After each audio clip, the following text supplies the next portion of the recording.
Hello dear students, आज आप देखेंगे मैट्रिक्स में क्वेश्चन एक्सरसाइज 3.2 चली रही है और इस एक्सरसाइज में क्वेश्चन नंबर 9 to 15। कल मैंने जो बात की थी आपसे, कल मैंने आपसे कहा था कि एग्जाम्पल नंबर 8 की तरह आपका क्वेश्चन नंबर 8 और क्वेश्चन नंबर 10 है, ये दोनों सेम टू सेम है।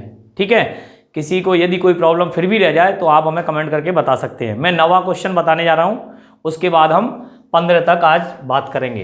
यदि समय बचता है तो और आगे बताएंगे। तो आप देखेंगे इसमें A बराबर हमें 3/3 की एक मैट्रिक्स दी गई है और इस मैट्रिक्स में उसने ये कहा I जो है वो तृतीय कोटि का इकाई आव्यूह है, सिद्ध कीजिए ये बराबर होना चाहिए। तो कोई दिक्कत की बात नहीं, तो हमें जो सिद्ध करना है उसका LHS ले लो। तो उसका जो LHS है A² -3A और +9I। तो इसके लिए हमें किसकी आवश्यकता पड़ रही है? A²। तो सबसे पहले हम क्या करेंगे? A² और A² को हम क्या लिख सकते हैं? धन पूर्णांक घातों के रूप में A × A। तो A × A, तो 1 2 -3 -2 3 1 और 3 -1 और 2। ठीक है, यहाँ पर भी 1 2 -3 -2 3 1 और 3 -1 और 2। ये देखिए हमने कुछ नहीं किया है, A × A कर दिया। हमने कहा था पूरी आव्यूह के अंदर 3 चीज़ें बहुत आवश्यक है। एक तो योग, व्यवकलन, अदिश से आव्यूह का गुणन और गुणन। अगर हमें ये सब चीज़ें आती हैं तो समझ लो हमें आव्यूह में कहीं दिक्कत आने वाली। तो पहली पंक्ति पहला स्तंभ। एक चीज़ और निर्धारित कर लें, इसका जब हम करेंगे तो 3 × 3 और 3 × 3, उत्तर भी क्या आएगा? 3 × 3। गुणा तो संभव है ही, गुणा के साथ साथ इसका जो आंसर आएगा वो भी हम देखते हैं। तो ये हो जाएगा पहली पंक्ति पहला स्तंभ। तो 1 1 जा 1, 2 2 जा 4, 3 3 जा 9। पहली पंक्ति दूसरा स्तंभ -2, 3 2 जा 6, 3 1 जा 3। ये बहुत ध्यान से करना होगा, यहाँ मिस्टेक नहीं होनी चाहिए।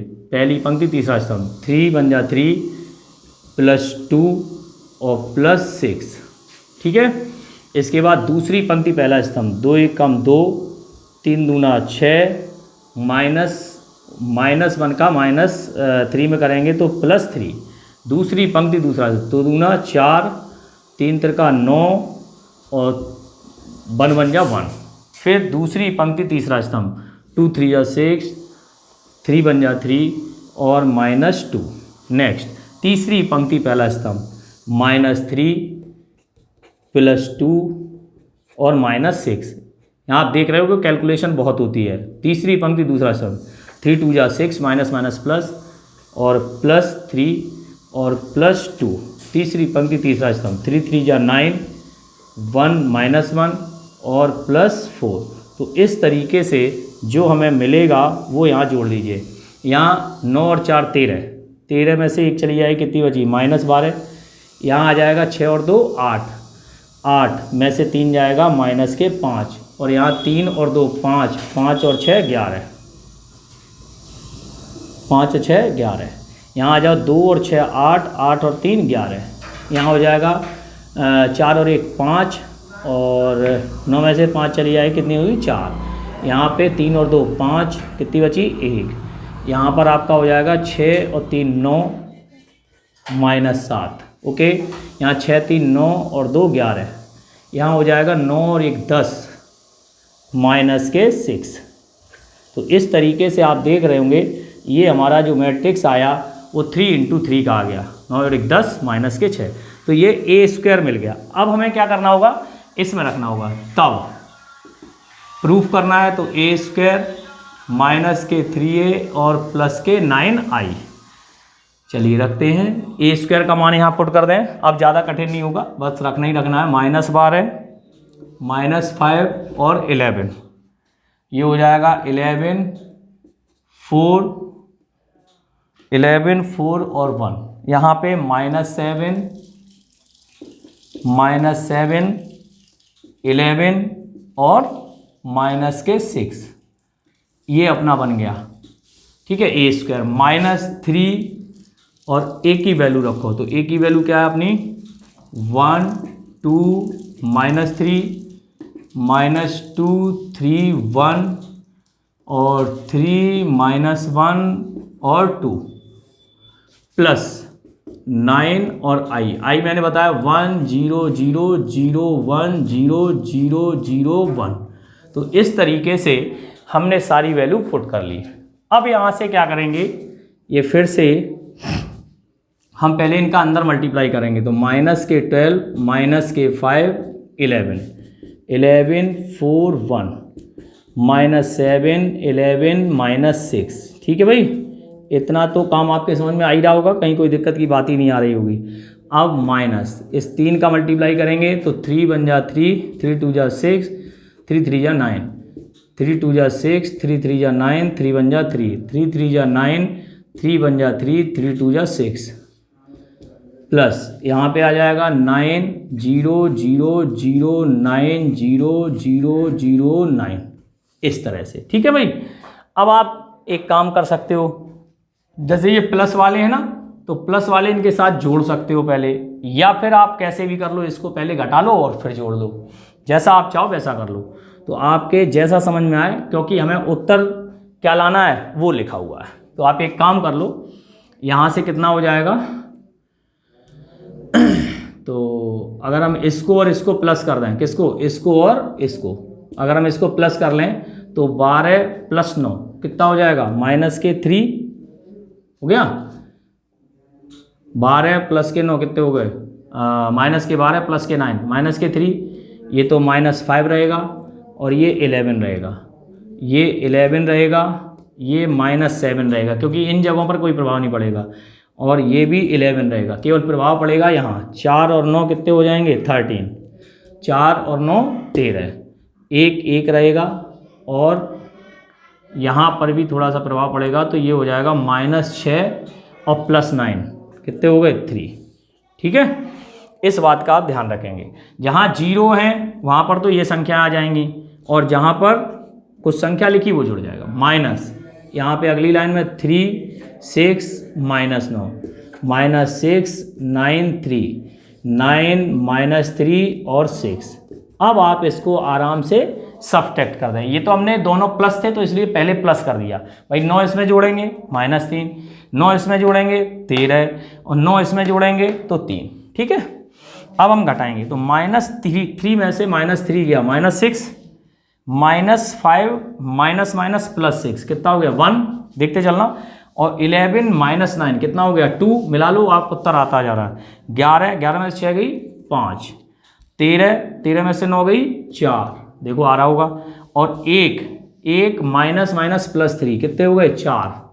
ठीक है, -7 + 9 कितने हो गए 2, और 11 -3 कितने हो गए 8, देखो आ रहा है, और 3 -6 कितने हो गए -3। यही आपका आंसर होगा। ठीक है, तो आपने देखा सवाल थोड़ा बड़ा होता है, मेन चीज है गुणन।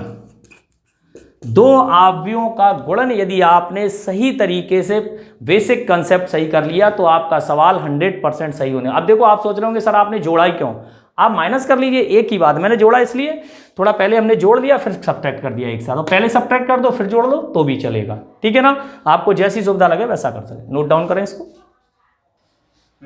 हाँ स्टूडेंट ध्यान देंगे, ये क्वेश्चन नंबर 11 जो दिया गया है उसमें ज़्यादा कठिनता नहीं है। 11वें क्वेश्चन में क्या करना है, ए दिया गया बी दिया गया। अब आपको बता दें a + v का होल स्क्वायर = उसने कहा a² + b², तो a और b के मान ज्ञात कीजिए। तो आप यहाँ पहले ऐसा मत कर देना a + b का होल स्क्वायर खोल दें, बहुत दिक्कत हो जाएगी। तो यहाँ मैंने कल ही बता दिया था a² की कंडीशन लगती है a × a। तो पहले आप क्या करेंगे a + b निकालेंगे, क्या निकालेंगे a + b, और a + b निकालने के पश्चात a + b का होल स्क्वायर को क्या लिखेंगे a + b × a + b, दो अवयवों का गुणा कर देंगे। क्या कर देंगे, गुणा। जब हमारी LHS आ जाए फिर हम RHS की तरफ फिर क्या निकालेंगे, a दिया गया तो a² निकाल लेंगे, b दिया गया तो b² निकाल लेंगे। दोनों को जोड़ करके दोनों पक्षों की अवयव की समानता से तुलना करा देंगे, a और b के मान आ जाएंगे। तो ये 11वां क्वेश्चन बहुत इजी है, आप आराम से समझ के कर सकते हैं। ठीक है, फिर भी यदि कोई प्रॉब्लम आती है तो आप हमें कमेंट बॉक्स में बताएं। Next question number 12। Question number 12 क्या कह रहा है, यदि a बराबर, ये बहुत इंपॉर्टेंट क्वेश्चन है, वैसे तो परीक्षा की दृष्टि से क्या बहुत लेंथी है 2 नंबर के लिए, लेकिन मैं कह रहा हूं कि अगर आ भी जाए तो भी आप कैसे करोगे वो देख लो। 0 आया हुआ प्रश्न है, 10x/2 10x/2 और 0 तथा I 2x2 क्रम का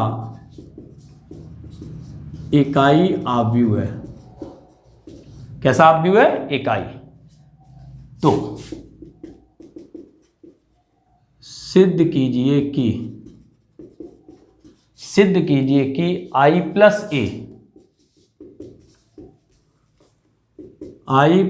ए is equal to I minus A is equal to cos x minus sin x और cos x। ओके, ये हमें प्रूफ करना है, तो घबराएं नहीं, आराम से देखें। थोड़ा बड़ा क्वेश्चन जरूर है, मैं जब करूंगा तो आप ध्यान से देखें। सबसे पहला काम हमें क्या करना है, जो हमें लाना होता है, तो पहले LHS ले लो, LHS। तो जैसे ही हम LHS लेंगे तो LHS है हमारी I प्लस ए। क्या है? I प्लस ए। और I हमारा है 1 0 0 1, 2/2 की identity matrix, plus 0 10x/2 minus 10x/2 और 0। इनको हम क्या करेंगे? जोड़ देंगे। तो इनको जोड़ेंगे तो क्या आ जाएगा? देखें ध्यान से, 1 माइनस 10x/2 और यहाँ पे 10x/2 और यहाँ 1। ये उत्तर यदि हमारा दूसरी साइड भी आ जाए, ये तो LHS हो गई। अब हम क्या करेंगे? RHS वैसे ही करेंगे जैसे आप 10th 11th में करते रहे, कोई ऐसी अलग बात नहीं है, बस अंतर थोड़ा सा आता है वो हम आपको बताएं। I माइनस ए, यहाँ पे क्या करेंगे? cos x minus sin x और cos x। आपको थोड़ा सा ट्रिक की तरफ ले जाते हैं। यहाँ पर हमें क्या करना होगा? ट्रिगोनोमेट्रिक के फॉर्मूले लगाने होंगे, हम जानते हैं इनको। 10 के फॉर्मूले में तोड़ दो। क्या जानते हो? cos x equal to 1 minus 10 square x/2 और 1 प्लस 10 स्क्वायर x/2 और sin x equal to 2 10 x/2 upon 1 plus 10 square x/2। ठीक है। और एक काम और करते हैं, यही माना 10 छोटा करने के लिए 10x/2 बराबर t या लेमडा या कुछ भी मान सकते हैं छोटा करने के लिए, और लास्ट में फिर से मान रख देंगे। तो जैसे हम यहाँ रखेंगे तो यहाँ देखो 1 माइनस टी स्क्वायर और 1 प्लस टी स्क्वायर और यहाँ हो जाएगा 2t upon 1 plus t square. थोड़ा सा ध्यान दें, तो मैंने यहाँ पे क्या किया है? ये कन्वर्ट कर दिया, ये कन्वर्ट कर दिया। ठीक है। अब हम जो वैल्यू रखने जा रहे हैं I माइनस ए, I हमें पता ही है, I क्या है? 1 0 0 1। ठीक है। यहाँ से माइनस ए क्या है? 0 और 10 की जगह पे हम क्या रख देंगे? t और 0। ये बात हो गई यहाँ पर। और ये वाली जो बात है ना, इसकी जगह अभी आपने देखा होगा थोड़ी सी अपने पास जगह की शॉर्टेज आ रही है, कोई दिक्कत नहीं है। हम क्या करेंगे? इस cos x का मान यहाँ रखेंगे। cos x का मान क्या हो गया? 1 माइनस टी स्क्वायर बटे 1 प्लस टी स्क्वायर।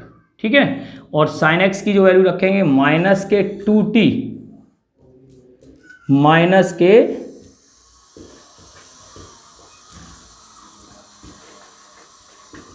ये हमारा आ जाएगा माइनस के 2t upon 1 plus t square. ठीक है। इसकी वैल्यू हमने यहाँ से उठा के यहाँ रख दी। साइन एक्स की फिर से रखेंगे तो 2t upon 1 plus t square और कॉस एक्स की 1 माइनस टी स्क्वायर और 1 प्लस टी स्क्वायर। अब देखो यहाँ पर काफ़ी बड़ा सवाल होने वाला है, इसीलिए मैं कह रहा था 2 नंबर में थोड़ा कठिन होता है। पहले इसको सॉल्व करो। तो जब हम इसको सॉल्व करेंगे तो हमारा नया ब्रैकेट क्या तैयार होगा? देखो 1 माइनस 0 1 और माइनस माइनस क्या हो जाएगा? प्लस, ये 0 माइनस टी क्या हो जाएगा? माइनस टी, और 1 माइनस ये क्या हो जाएगा? 1। एक तो ये बन गया और दूसरा अपना ये बना 1 माइनस टी स्क्वायर बटे 1 plus t square minus 2t upon 1 plus t square और 2t upon 1 plus t square और यहाँ हो जाएगा 1 minus t square upon 1 plus t square. आप देख रहे होंगे काफ़ी बड़ा क्वेश्चन, लेकिन आप घबराएं नहीं, धैर्य से कार्य करें। ये देखो 2 इंटू 2 और 2 इंटू 2 गुणन संभव है, आराम से इसका गुणा करें। गुणा बहुत ही बिंदास होना चाहिए, सबको करना आना चाहिए। वही पहली पंक्ति पहला स्तंभ, पहली पंक्ति दूसरा स्तंभ, दूसरी पंक्ति पहला स्तंभ, दूसरी पंक्ति दूसरा स्तंभ, और रखना कहाँ है वो चीज़ देखनी है, अपने आप उत्तर बन जाता है। तो पहली पंक्ति पहला स्तंभ, जैसे ही 1 का मल्टीप्लाई करेंगे तो 1 minus t square upon 1 plus t square, और टी का गुणा करेंगे तो ये 2t square upon 1 plus t square. पहली पंक्ति पहला स्तंभ कंप्लीट, पहली पंक्ति दूसरा स्तंभ, तो ये हो जाएगा minus 2t upon 1 plus t square, और टी का मल्टीप्लाई करेंगे तो देखो टी का मल्टीप्लाई अंश नहीं तो होगा t माइनस टी क्यूब। ध्यान से देखो t माइनस टी क्यूब और 1 प्लस टी स्क्वायर। घबराने की कोई बात नहीं है, आराम से करते हैं। दूसरी पंक्ति पहला स्तंभ, दूसरी पंक्ति तो माइनस टी का गुणा करेंगे तो minus T plus t cube, देखो ध्यान से, और इसमें 1 का कर देंगे और upon 1 plus t square plus 2t upon 1 plus t square. आप देखिए माइनस टी का किया तो माइनस टी और minus minus plus t cube हो गया। अब दूसरी पंक्ति दूसरा minus minus plus 2t square upon 1 plus t square, और plus 1 minus t square upon 1 plus t square. बोलो बच्चों, थोड़ा सा कॉमन सेंस लगाओगे तो अपने आप देखो 1 प्लस टी स्क्वायर कॉमन आ रहा है, थोड़ा सा ध्यान दें, 1 प्लस टी स्क्वायर कॉमन आ रहा है तो ऊपर क्या बचा 1 minus t square plus 2t, तो 2t स्क्वायर में से एक टी स्क्वायर चला गया तो कितना बचा 1 प्लस टी स्क्वायर बटे 1 प्लस टी स्क्वायर। यहाँ थोड़ा सा ध्यान लगाएंगे तो देखो 1 प्लस टी स्क्वायर, जैसे ही मैंने एलसीएम लिया तो माइनस के 2t और प्लस के t, माइनस के 2t और प्लस के t, तो माइनस के 2t में से प्लस के t जाएंगे तो कितने बचे माइनस के t और माइनस के t और माइनस के टी क्यूब। ओके, चलिए अगली लाइन में ऐसे ही करेंगे। तो यहाँ पर भी हमने एलसीएम क्या लिया 1 प्लस टी स्क्वायर, जैसे ही हमने एलसीएम लिया तो प्लस के 2t, तो प्लस के 2t में क्या आ जाएगा टी क्यूब और प्लस टी, और यहाँ पर हो जाएगा 2t में से एक t चला गया, और यहाँ पे क्या बनेगा 1 प्लस टी स्क्वायर, और ऊपर देखो 2t स्क्वायर में से एक टी स्क्वायर चला गया तो क्या बचा टी स्क्वायर प्लस 1। थोड़ा सा एक लाइन आप अपनी कॉपी पे बढ़ा सकते हैं, हमने थोड़ा एलसीएम लेने के बाद डायरेक्ट घटा दिया है, जोड़ दिया है, वो काम आप कर सकते हो, तो कोई बहुत बड़ा इशू नहीं है। तो ये देखो ये पूरा कट गया, एक आ गया, और यहाँ पर देखो माइनस के टी कॉमन ले लो, क्या कॉमन ले ले माइनस के टी, तो 1 plus t square upon 1 plus t square. आप टेंशन ना लें, आंसर आने वाला है। ये देखो टी कॉमन ले लो तो यहाँ पे हो जाएगा क्या 1 प्लस टी स्क्वायर और 1 प्लस टी स्क्वायर, और यहाँ पर तो आपका एक आई गया। अब देखिए ये इससे कट गया, ये इससे कट गया, उत्तर क्या बना अपना 1 माइनस टी और टी और 1। Put the value of T, T की मान क्या थी 10, तो 10x/2, और यहाँ क्या आ गया 10x/2, और यहाँ क्या आ गया 1। यही आपका आंसर है, हैंस प्रूव। मिला, ये देखिए ये RHS थी और ये LHS 1 माइनस 10x/2, 10x/2 और 1। इस तरह से ये थोड़ा सा बड़ा क्वेश्चन है, लेकिन यदि आप परीक्षा की दृष्टि से देखें तो थोड़ा लंबा है। 3 नंबर में आता था पहले, अब 2 में हो गया, लेकिन कठिन नहीं कह सकते हैं। बस कठिन क्या है, ये चीज़ें आपको आनी चाहिए कि हमें कौन सी वैल्यू कहाँ पे पुट करनी है। अगर हमें ऐसा आता है तो फिर सवाल में कहीं कोई दिक्कत आने वाली नहीं है। हमने सॉर्ट करने के लिए टी भी माना है, नहीं मानोगे तो भी हो जाएगा। दैट क्लियर, इसको आप नोट डाउन कर लें। हाँ देखिए बच्चों, एक क्वेश्चन दिया a बराबर i बराबर हो तो k का मान ज्ञात कीजिए, जहां पर a स्क्वायर बराबर 8a प्लस k। ये इस टाइप का जो प्रश्न है बहुत इंपॉर्टेंट, ये भी आ चुका है परीक्षा के अंदर 2 नंबर का, ठीक है, 18 में आया था। तो यहाँ से a square equal to a into a, तो यहाँ से देखेंगे आप a इंटू ए, तो पहली पंक्ति पहला स्तंभ, जब हम गुणा करेंगे तो 1 और प्लस 0, इसका इसमें करेंगे तो 0 प्लस 0, इसका इसमें करेंगे -1, दूसरी पंक्ति पहला स्तंभ तो -7, और इसका इसमें करेंगे 0 और प्लस 49। यहाँ से आ जाएगा अपन का, ये देखिए क्या आने वाला है 1 -8 0 और 49, a स्क्वायर आ गया। अब हमें कुछ नहीं करना, चूंकि दिया है उसी में रख दें, a square is equal to 8a plus के आई। तो a स्क्वायर अपना आया 1 -8 0 49 इज इक्वल टू 8a। कितना आया 1 -1 0 7, और बात करते हैं प्लस के आई क्या है, आई जो है 10101, ठीक है, 2x2 की मैट्रिक्स है, जो ये होता है वही उसी तरीके से। अब हमने क्या किया, यहाँ पे काम करते हैं 1 - 8 0 और 49 इज इक्वल टू यहाँ पे 8 - 8 0 और 8 7 जा 56 प्लस के 0 0 के, ठीक है। यहाँ बच्चों ये बन गया, या इसको 1 - 8 0 और 49 ये यहाँ लिख लिया, माइनस पक्षांतरण कर देंगे तो 8 - 8 0 और 56 और यहाँ हो जाएगा के 0 0 के। ध्यान से देखेंगे, यहाँ से जब माइनस करूँगा तो 1 में से 8 जाएगा, कितना बचा -7, 0 में 0 रहेगा, यहाँ पे -8 0 रहेगा और 49 माइनस के 7। यहाँ देखिए यहाँ पे क्या आ गया, के 0 0 के, चूँकि आव्यूह समान है, आव्यूहों की समानता से, आव्यूहों की समानता से ये नियम लग जाएगा, क्योंकि आव्यूह कैसे हैं, समान, समान कोटि के हैं, तो क्या होता है, संगत अवयव भी समान होंगे। तो तुलना करा दें, तो तुलना कराने पर हमें के बराबर क्या प्राप्त होगा, -7। यही आपका एग्जैक्टली आंसर होगा। शानदार सवाल है, नोट कर सकते। हाँ बच्चों, क्वेश्चन नंबर 14 में नया काम क्या होने वाला है, ये क्वेश्चन देखो, पहली जो एक्सरसाइज है ये जो 3.2 ये महत्वपूर्ण है। अब विविध में और पहली एक्सरसाइज में ऐसा कुछ नहीं, विविध में वही क्वेश्चन है, सब रिपीट करेंगे। अब आपका काम है विविध आज करेंगे, जो भी दिक्कत आएगी वो हम कल बताएंगे। तो आप यहाँ पे देखेंगे कि इसमें ये दिया गया है, एक कोई आव्यूह है, सपोज दैट बी है, बी 3 × 2 हो गया, 1 2 3 पंक्तियां 2 स्तंभ है। अब ए हमें ऐसा आव्यूह लेना जिसका गुणन संभव हो और दोनों पक्षों से उसकी तुलना हो सके। तो हमें क्या लेना पड़ेगा, देखो अगर ए का 2 × 3 ले लें तो देखो 2 × 3 होते ही 3 × 3 बन जाएगा। तो माना ए 2 × 3 क्रम का एक आव्यूह है, ये हमने मान लिया। तो ए बराबर क्या ले लें, 2 × 3 क्रम का जिसमें 2 पंक्तियां, तो x y z u v w 2 × 3 क्रम का ले लिया, ठीक है भाई, क्लियर है ना, कहीं कोई दिक्कत कुछ नहीं, यहां पे रख दीजिए। तो इसलिए अब क्या करेंगे, 1 2 -3 0 -1 और 4 और यहाँ पर x y z u v w is equal to, और यहाँ आ जाएगा 1 -4 और 3 -2 -10 6 13 20 एंड -9, ठीक है। हमें जब इनका मल्टीप्लाई करेंगे तो ये देखो 3 × 2 था और ये यहाँ पे हमने जो माना 2 × 3, तो ये 2 वाला इससे हट जाएगा, 3 × 3 बचेगा। तो इसका मल्टीप्लाई करना है वैसे ही जैसे अभी कर रहे थे।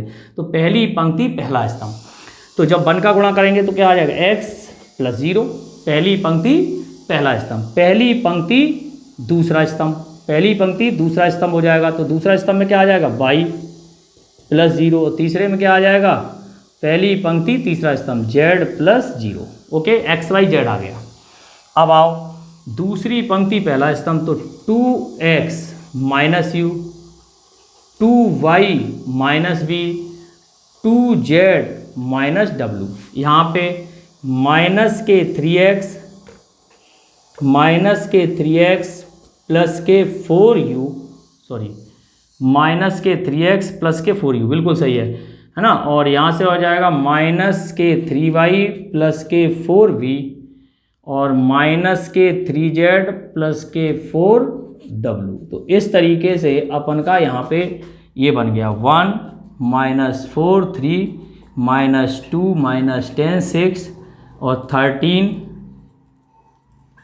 20 -9। मतलब कहने का देखो ये जो आव्यूह है वो इसके अकॉर्डिंग लेना पड़ेगा और इसके अकॉर्डिंग लेना पड़ेगा, क्योंकि उत्तर में जो आ रहा है वो 3 × 3।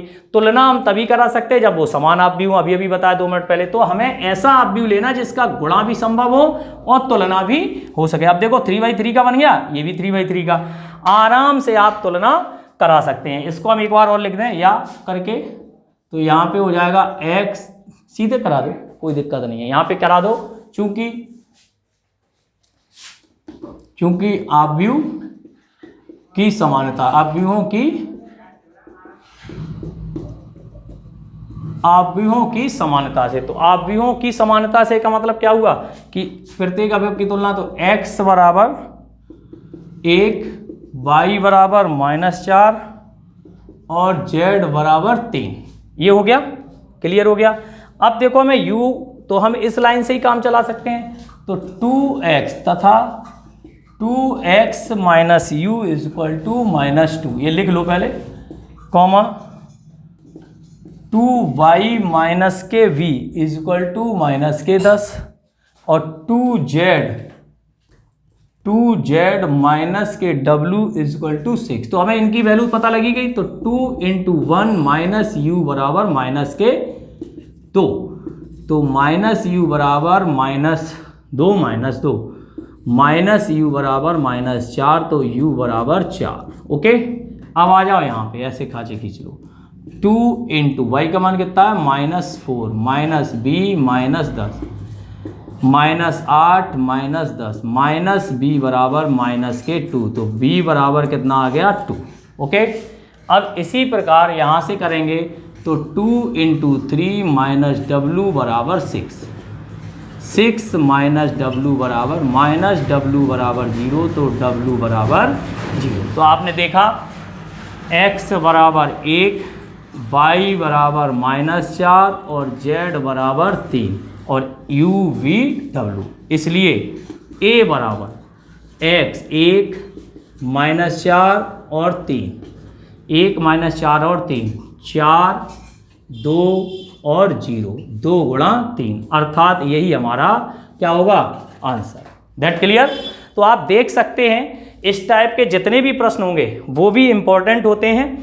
ये आव्यूहों की समानता से, यहाँ से इसकी तुलना इससे, इसकी तुलना इससे, इसकी तुलना इससे करा दी, और इसकी तुलना इससे, इसकी तुलना इससे, और इसकी तुलना, अब इसकी आवश्यकता नहीं रही क्योंकि इसमें हम एक्स वाई जेड पहले ही मिल गया था, यू वी डब्ल्यू अब मिल गया, तो कोई समस्या ही नहीं रही। और इसका मान कहाँ रख दें, जो हमने समीकरण माना था, ठीक है, यहाँ रख दें, इसी की हमें आवश्यकता थी। तो ये भी एक शानदार सवाल है 2 नंबर के लिए, लिख लो आप, ठीक है।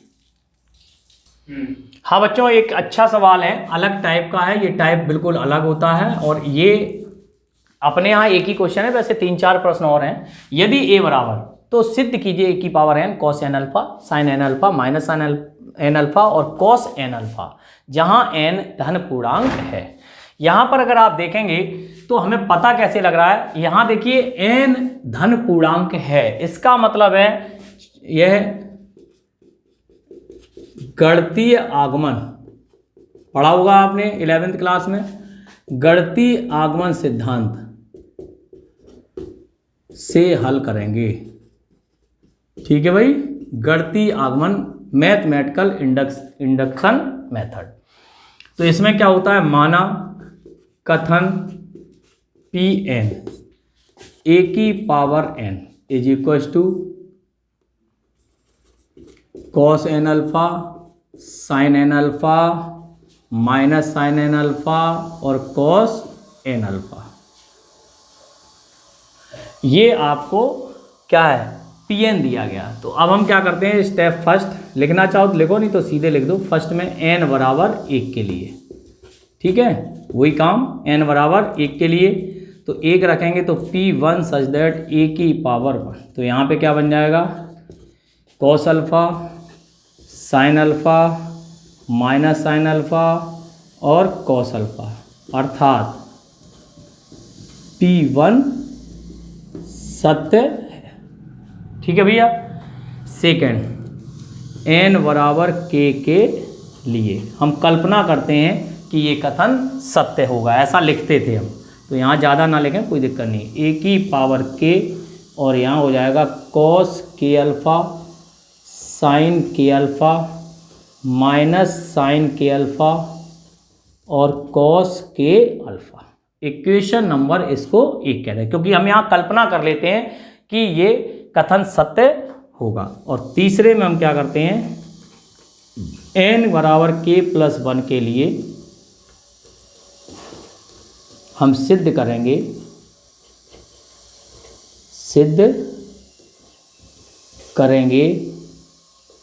कि कथन pk+1 सत्य है, ऐसा लिखते हैं। तो pk+1 आपको क्या करना है, आपको सवाल में आंसर लाना है, तो a की पावर n की जगह क्या हो जाएगा k+1, है ना। तो उत्तर क्या आना चाहिए, हम इधर रख नहीं रहे, तो उत्तर तो तुम्हें पता ही है k+1 ऐसा आना चाहिए, ठीक है ना।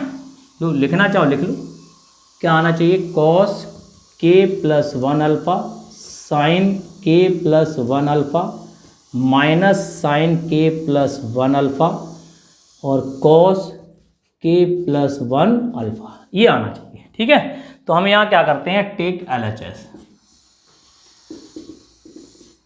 क्या ले लें, a की पावर k+1 और इसको क्या लिख सकते हैं, a की पावर k इंटू a, ठीक है। यहाँ पर हमने जब लगाया तो ये लिख दिया हमने a की पावर k, फ्रॉम फर्स्ट से इसकी वैल्यू रख दें। ये तो हम पहले ही प्रूफ कर चुके हैं कि हाँ ये सत्य है, तो इसी की सत्यता पर आधारित है, यानी कि इसकी जो सत्यता है वो इसकी सत्यता पर आधारित होती है, तभी हम करते हैं कि ये सिद्ध हो सकता है।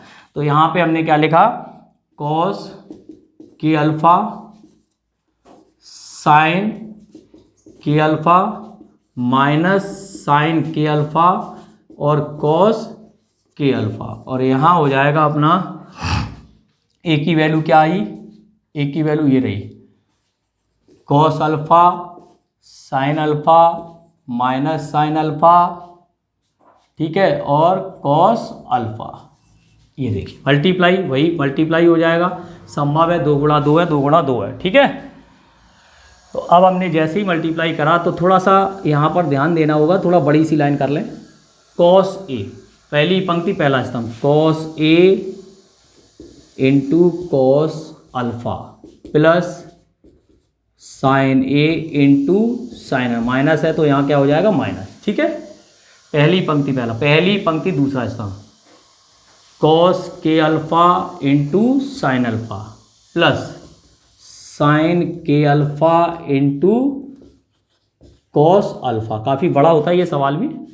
ऐसे ही दूसरी पंक्ति पहला स्तंभ, तो minus sine k alpha cos alpha minus cos k alpha into sine alpha, ठीक है।